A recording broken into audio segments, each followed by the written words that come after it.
عورت روئے زمین پر اللہ کے نبی صلی اللہ علیہ وسلم کے ارشاد کے مطابق المرأة الصالحہ خیر الدنیا، دنیا کی بہترین چیز،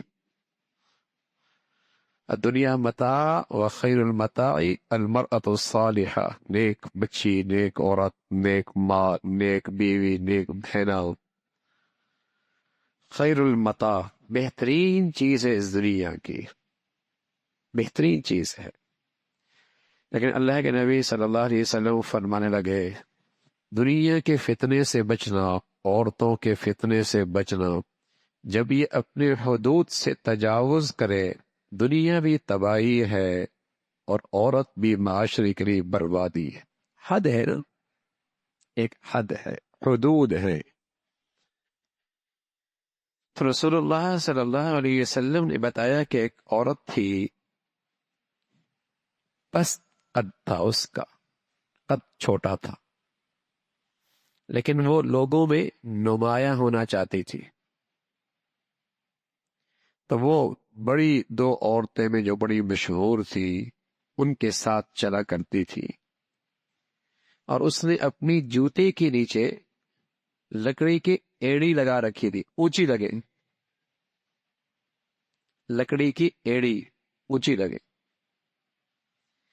اس نے انگوٹھی پہنی ہوتی سونے کی، اس میں ایک نگینہ ہوتا بند، اس میں وہ مشک بھر دیتی تھی، اور مشک بہت شاندار خوشبو کا نام ہے، وہ بھر دیتی تھی، اور پھر وہ چلتی، لوگ اسے نہیں پہچانتے کہ یہ وہی ٹھنگنی اور پس قد والی عورت ہے، اور اپنے ہاتھوں کو بہانے بہانے سے حرکت دیتی تاکہ خوشبو پھیلے۔ اللہ کے نبی صلی اللہ علیہ وسلم نے اس عورت کا تذکرہ فرمایا کہ اس عورت نے چاہا کہ لوگوں کی توجہ لے لے، لوگوں کی توجہ لے لے، لوگوں کے دلوں پہ اثر انداز ہو، ان کے عقلوں پر غلبہ پالے، یہ اس نے ہیلے اختیار کیے۔ نمایاں لگے، جوتے ایسے پہن لیے، سونے کی انگوٹھی، خوشبو، معطر۔ اللہ کے نبی صلی اللہ علیہ وسلم نے بتایا ہے کہ دوسروں کے لیے نمایاں ہونا عورت، بلکہ یہ تو اس دور کی بات ہے، اب تو عورتوں کے لیے نمایاں ہونے کے لیے نہ جانے کیسی کیسی شکلیں ہیں، بلکہ بہت سارے بزنس تو چل ہی اسی پہ رہے ہیں، بہت سارے بزنس تو چل ہی اس پہ رہے ہیں، اس لیے کہ مغربی تہذیب جو انسانیت کی بربادی کا دوسرا نام ہے، جس میں ایک ہی کام ہے کہ مرد عورت کا فرق مٹا دو، ان کو اس قدر ان کی آپس کا اختلاط، میل جول اور بہاوی اتنا ایک دوسرے سے مربوط کر دو کہ مرد عورت کی یہ صنفیں ختم ہو جائیں۔ وَتَشَبَّهَتِ النِّسَاءُ بِالرِّجَالِ وَتَشَبَّهَ الرِّجَالُ بِالنِّسَاءِ، مرد عورت لگے، عورت مرد لگے۔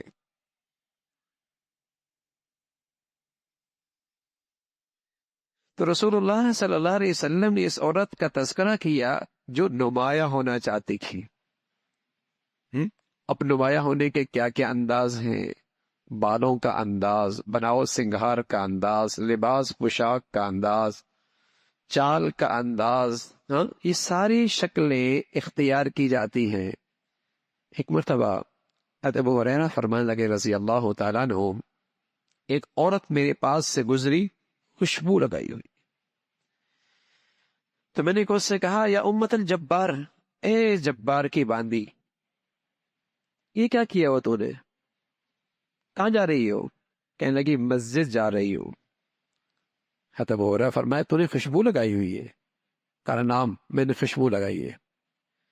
ابو ہریرہ فرمانے لگے رسول اللہ صلی اللہ علیہ وسلم سے میں نے یہ کہتے سنا ہے جو عورت خوشبو لگائے اور پھر مسجد جائے اس کی نماز قبول نہیں ہونی جب تک کہ وہ نہا نہ لے، غسل نہ کر لے، یعنی جب تک اس خوشبو کا اثر زائل نہ کرے۔ خوشبو لگا کے مسجد جا رہی ہو؟ حضرت عائشہ فرمایا کرتے تھے رضی اللہ تعالیٰ عنہ، بنی اسرائیل کی انہی حرکتوں کی وجہ سے انہیں مسجد سے جانے سے روک دیا گیا، مسجد میں جانے سے روک دیا گیا۔ فتنہ ہے، فتنہ۔